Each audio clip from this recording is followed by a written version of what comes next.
की कीमतों को हम कंट्रोल करने के लिए क्या करने जा रहे हैं? गैस का आगे बहरान है, उसके लिए क्या करें? गंदम का बहरान आ चुका है, आटे की कीमत कंट्रोल नहीं हो रही, क्यों? किसकी वजूहात क्या है? क्या हम करने लगे हैं? आज बुनियादी अद्वियात नहीं मिल रही, क्यों नहीं मिल रही? हम क्या करने लगे? नहीं, उसके हिसाब से 150 रुपए किलो का आटा बिक रहा है। ठीक है जी, आप मुझे ये बताएं कि 150 किलो आटा, अगर हम 1 किलो आटे की बात करें, 150 रुपए किलो आटा है, और 1 किलो आटे में कितनी रोटियां बनती हैं? मेरे हिसाब से 1 किलो आटे, जी बोलिए आप। 1 किलो आटे में 13 रोटियां बनती हैं। पूरा सिंध डूब चुका है। मैंने अभी 3 दिन पहले सैलाबज़दा इलाकों में खड़े होकर चैलेंज किया है, चैलेंज कि जहां से भी सैलाब गुजरा है, चाहे वो जनूबी पंजाब हो, डीआई खान हो, डीजी खान हो, तौसा हो, राजनपुर हो, फाजिलपुर हो, कोई भी इलाका हो या पूरा सिंध, एक भी 16 से 18 लाख मकान कच्चे, कच्चे मकान से मुराद वो झोपड़ियां नहीं, ऐसे ही मकान लेकिन उसमें पिलर नहीं होते, एक भी नहीं बचा है। अगर आप कह रहे हैं कि 1 किलो आटे में 13 रोटियां बनती हैं, तो उसके बावजूद भी एक रोटी की कीमत आती है 11 रुपए।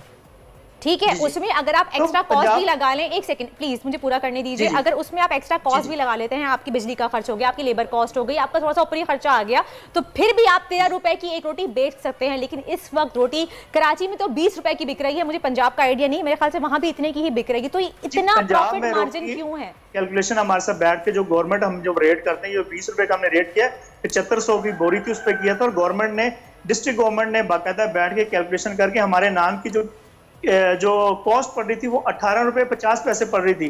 1.5 रुपए उन्होंने हमें प्रॉफिट दिया कि जी आपकी जो दुकानदार के प्रॉफिट है, उसके बाद हमने बेचे। अब वो बोरी 1000 रुपए बढ़ गई है। अब मुझे बताएं कि हम वो जो 1000 बढ़ा है वो दुकानदार कहाँ लेके जाएगा? बिजली के बिल आपको पता है कि इस महीने जिस बंदे का बिल 10,000 था वो 25,000 से 30,000 हो गया। गवर्नमेंट अपनी नाअहली को अवाम पर, तंदूर वालों को मुजरिम बना के अवाम के सामने पेश करती है, हालांकि ये नाअहली गवर्नमेंट की है कि वो एक चीज को फिक्स करे ना। तो अंदाजा लगा लें, करोड़ों लोग इस वक्त खुले आसमानों के नीचे पड़े हुए और जिंदगी और मौत की कश्मकश में हैं। मैं बार बार बता रहा हूं, हमने जिस तरह बलूचिस्तान में करोड़ों रुपए के यहां से कॉन्वाय राशन के भेजे, वो तो सिलसिला चल ही रहा था पिछले 30 दिनों से। इस वक्त देखें, हमने सखर में किचन लगा दिए, हमने खैरपुर में लगा दिए, हमने मुख्तलिफ जगहों में। लेकिन बात यह कि 1000 देग या 500 देग वहां से बन के उतर रही, तो करोड़ों लोगों के लिए किसी काम की नहीं है। उनको इतना सा है, वो राशन की ये पोजीशन है जो हम ट्रक भर भर के भेज रहे हैं। 500 बोरे जो एक ट्रक में आ रहा है राशन, तो 5500 के हिसाब से लगा लीजिए 26 से 28 लाख का राशन आ रहा है। लेकिन वो 500 बोरे तो एक स्टॉप पे खत्म हो रहे हैं। पूरा पूरा शहर या पहाड़ों के ऊपर बैठा हुआ है या फिर सड़क के किनारे पे बैठा हुआ है। जब मैं परसों रात में सखर से कराची आया हूं तो रात 1 बजे चला हूं, दिन में 3 बजे कराची पहुंचा हूं। हाईवे के ऊपर, हैदराबाद से पहले हाईवे के ऊपर सड़क के 2-2 किलोमीटर के पैच गायब हैं।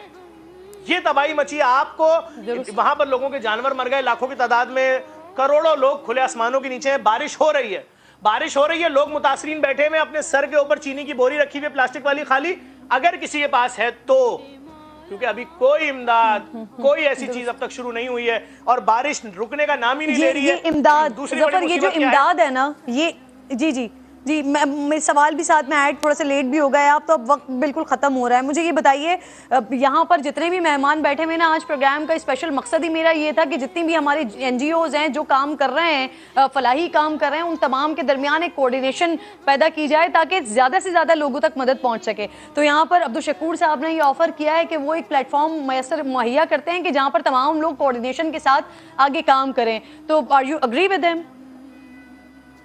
मैं बिल्कुल तैयार हूं, लेकिन मसला, एक छोटा सा मसला मैं आप लोगों को बता दूं सबको। चारों तरफ तबाही है।